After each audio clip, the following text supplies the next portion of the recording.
Alright guys, welcome to episode 2 of Mining Encouragement. So this is actually going to be called episode 2B because I actually did record episode 2, but unfortunately there was a problem with my recording software and it did not record.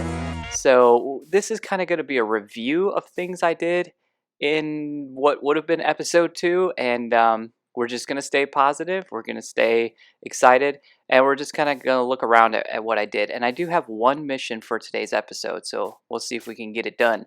But let's get started. And before we go, as always, just remember, you are awesome, you are amazing, and I appreciate your time. Alright, so let's take a look at the base. We have a wandering trader chilling out over here. So I think this guy's name is going to be Charles, but we need an actual name tag first so we can get him naming Charles. But yeah, we'll see a couple different things going on here. So I've been desperately trying to get the wheat farm up and running, but man, it takes a long time for wheat to grow and for you to get the seeds and fill out this entire plot. What I did do though is I put a plank right here, and the reason I did that is because if you put a plank, it just becomes waterlogged, but it makes it to where you'll never have the wheat fall in there, you'll never fall in there.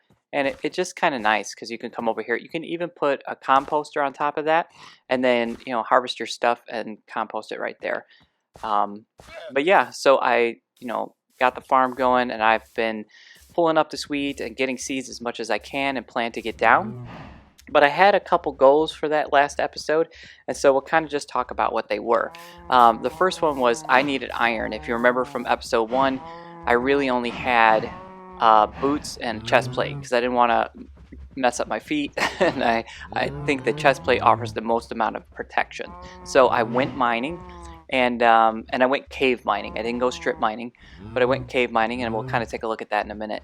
But I got enough iron to get myself some pants, a helmet, and as you can see, enough iron to do some other things too. And I've got some tools going.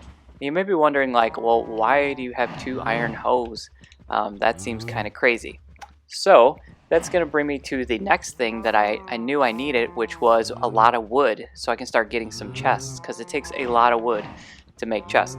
So because we came from the jungle where we spawned over there, I had jungle saplings that I collected, and so I basically put this cobblestone down. First I dug up all this dirt, and then I put the cobblestone around the side so that this mycelium that's here on the mushroom island, okay, I guess it's actually called mushroom fields, like officially, but I'm pretty much going to exclusively refer to it as either the mushroom island or the mushroom island, probably for this entire time. So just please forgive me. I know it's called mushroom fields officially, but I've always referred to it as a mushroom or a mushroom island. But if you put 4 of these jungle saplings next to each other, and you bone meal this, which, give me 1 second, I'll get the bone meal. Okay, I'm back with the bone meal. So if you put these 4 together, and like I was saying about this stone, the reason this cobblestone is here is so the mycelium cannot convert this back, because it works the same way as grass. If this was just dirt right next to this, all of this would just turn back into the mycelium. So in order to keep a dirt patch so I can grow these, because you cannot plant saplings for trees on mycelium. Just I'm clicking, but nothing's happening. So, but it will plant right on the dirt. So this is kind of my little tree farm, because like I said, I knew I wanted to make a bunch of chests and get started on some stuff. I want to build a house, but I don't want to build it out of jungle wood. I'm not a big fan of the way that wood actually looks, but it is useful. So if we just bone meal one of these a few times, we'll see. We will get a huge tree, and you just get so much wood out of one tree. I can actually show you how much wood you get. So yeah, unless he despawns, or unless somebody in the comments actually says a better name, I'm pretty sure he's gonna be Charles. So what's up, Charles? But we'll go over here, and this was from the last jungle tree I did. Okay, so a stack and a little more than a half there. And let's just see how many planks we get out of that one tree. Look at that. I mean, that's That's crazy. And so that's the way to go. Definitely in the beginning when you're trying to get set up. And I put some chests over here that really are kind of just temporary space holders for me to throw things in until we get the base up and running. Alright, so the next thing I did was I've had these growing and I've been cutting them down. So I'll show you why I've been doing that too.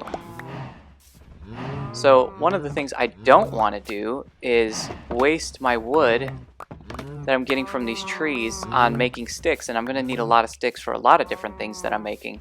And bamboo is actually great for making sticks. So if you got some bamboo on you, you can just use that to make the sticks. Now, the game, if you're playing on Xbox and you're not actually dragging things into the crafting menu, you're using these like quick crafts, it will default to the wood. So an easy way to just kind of undo that is to just kind of like throw it out of your inventory for a second, and then it will just use the bamboo because that's the only thing it has to make the sticks. And you just pick it back up. Boom. Nice and easy. So the next thing I've been doing is capturing... Oh, this is great. Okay, so I've been capturing and breeding these cows, but the mushroom cows just spawn naturally inside of this thing. They're actually spawning all over, and again, if you shear them, they just turn into a regular cow, and you can pick up some mushrooms and use that to turn into bone meal. But these mushroom cows spawn in here, they spawn over here, they walk in there. So I've been kind of breeding, but I haven't been getting much wheat. So as you can see, those mushroom cows over there just spawned.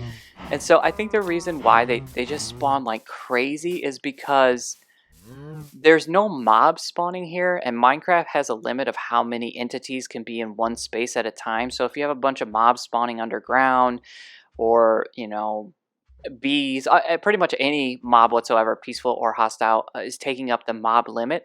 But since there's nothing on this island that can spawn really, these things will just keep spawning like all over. So it's been great because I've been getting lots of food and I've been getting lots of leather. So because we're going to want to start enchanting soon, and we won't be able to do that if we don't have books. So we're going to need leather. And then I'll show you one more thing. I'm trying not to go in this area too much because these cows are so noisy. So definitely our base will be like over that way because I don't want to be hearing these cows all day. But I'm going to sleep really fast. Okay.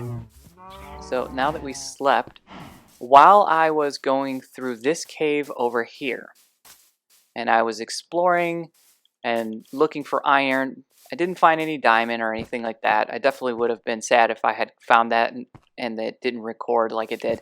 But thankfully, I didn't find any diamond, which is a weird sentence to say. But as I was exploring around, I found this little area and realized it was really close to the water. So what I did was I started a nice, easy, like early on kelp farm. And I'll just kind of jump down here. But I dug down to exactly where the little shoreline was. And I put a door in here so the water can't flow in. And I blocked the water on that side. And what I did is, you know, I don't have respiration or anything. So if I come out here, I don't have long before I start starving up. But what I can do is I can walk out here for a second and just hit as much kelp as I possibly can. All this kelp is floating up to the surface right now. And then I see, okay, I'm running out of air, so I'm just going to walk back in here, let my air meter fill back up, and then for the next part, I just kind of swim out, and as I'm swimming out, I don't worry about breaking it right down to the bottom. It doesn't really matter. I just hit as much of these as I can, and then I just swim to the surface. Usually take like one hit of damage or something, but I didn't take anything that time. I jump in this boat.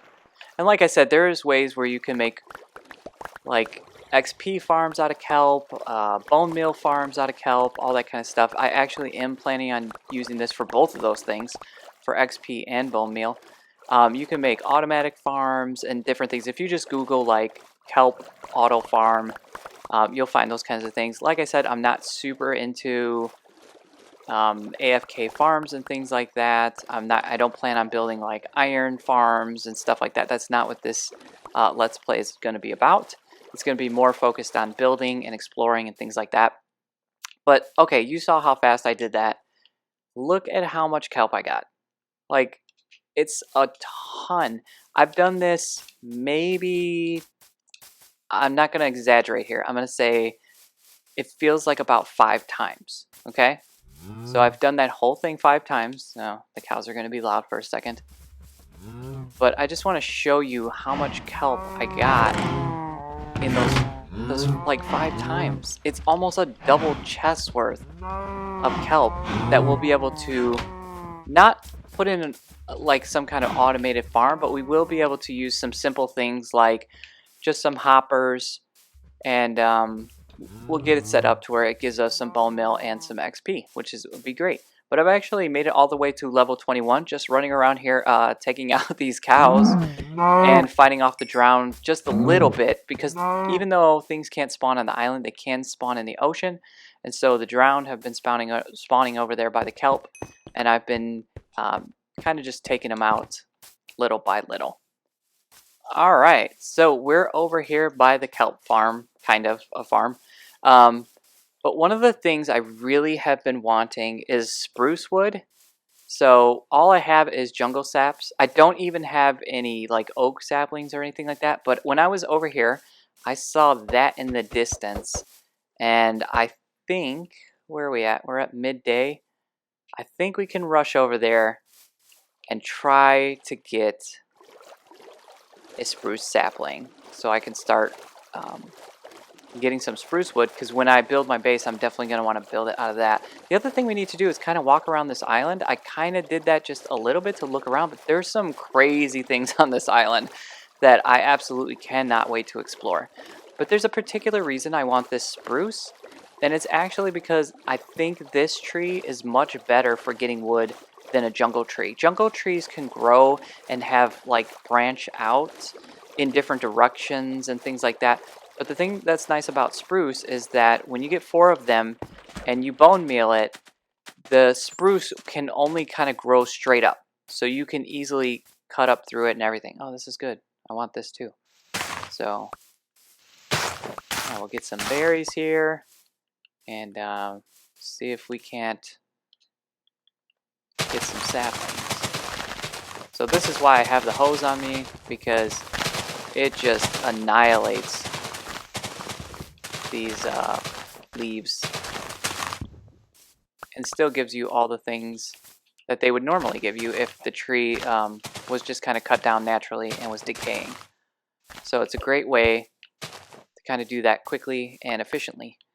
And a while back, yeah, I mean, we got 6. We're done here. We're done here. I mean, that was super easy. And I don't want to hang over here because, you know, like I said, mobs can start spawning, and I mean, I could handle myself at this point now a little bit. We got a little something, right? We'll be all right. Take a few hits, but I mean, 2 creeper blasts or something like that would probably be done. The other thing I was hoping to find over here is that sugarcane. I could have swore I had some sugarcane, but I don't know what happened to it. Like, I can't find it in any of my chests. I don't know, but we're gonna definitely need this so we can start growing that and getting our books going. So, oh, look at that over there too. There's like mountains. See, I don't want to go over there because, well, it's probably already too late anyways, but when the next 1.17 update comes out, it's going to change the mountain depths and things like that. And that's why I don't, in this first season, at least until that next patch comes out or update, I don't want to wander around too much. I want to stay kind of in a general area. I mean, we can definitely go over there and go around in a large space. But I just don't want to go crazy and go like really, really far and set that kind of terrain. I'd rather leave some stuff for us to explore once the update comes out and see how things change a bit. So yeah, mission accomplished. See you back at the base. Okay, we're back and we've got our saplings. Mission accomplished. And I want to show you something else I found while I was kind of just free mining down here. I threw down a bucket of water here so I can get down here. But this actually gave us a really quick way to get down to diamond level. So this is going to be a shorter episode just because it was a very, very long episode had it actually recorded. And as you can see from these torches, I've been down here. So I'm just going to get down. We're at 15. And we're at 11. Actually, 11's good too. So we've got our other bucket of water here. We can take care of this lava in a second. But before we do that, one of the things I want to do in each one of these episodes is just spend a little time at the very end doing what we said that kind of the mission statement was here for this channel, which is to mine positivity. So we're just going to mine looking for some diamonds while we're down here and just kind of go over our positive thought of the day, because it's important to take time every day to kind of reflect on what's going on in our lives and the world and different things like that. So we'll just pick a direction here. I do know if I go up, which, yeah, we're going up toward a positive number, there's plenty of room on the island for me to stay within the boundaries of the Mushroom Island. Yes, I know, it's not officially called that, but that's what we're going to call it. So, yeah, I'm just going to mine through here for a while, and I'll probably come back and hit this iron on the way out, but really what we're going to be looking for is just diamonds. But kind of today's thought, and the thing I was looking at for just positive encouragement, is just a simple statement of, you are enough. You know, we live in a world where a lot of times there are a lot of different things and different people that might come along and tell us, you're not enough. You're not the person we're looking for this job. You're not the person we're looking for this friend group. You're not the person we're looking for this activity.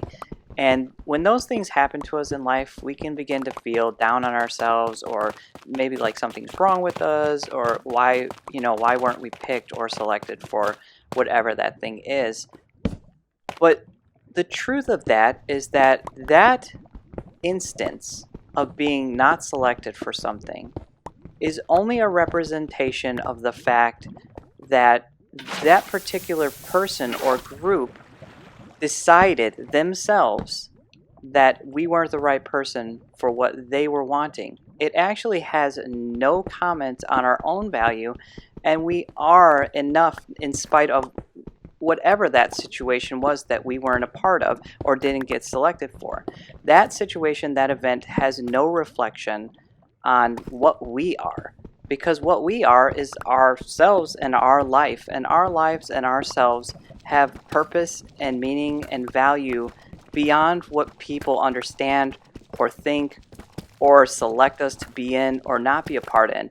Even if we did get that job, even if we did get that friend group, even if we did get selected for that activity, that still does not comment on our value as a person. Our value of a person comes from just being.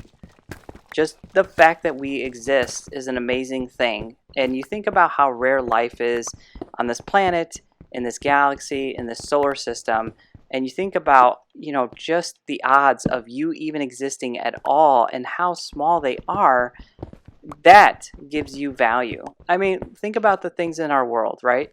What gives gold value? Well, the thing that gives gold value is that it's not super common. And we're not talking about gold in Minecraft. It's actually very common. But I'm talking about gold in real life. The thing that makes it valuable is that it's not super common. If gold was like a plant that just grew everywhere like weeds, it would have zero value to us. But the things that we put value on in the world are things that are hard to come by. And life, existence in general, is hard to come by. So that's our positive thought of the day, is just being aware that our value has nothing ever to do with what other people think of us or whether or not they select us for things. We have value just because we are. So I'm PJ. Thanks so much for joining me today for Mining for Positivity. And I can't wait for the next episode. Have a great day. Bye.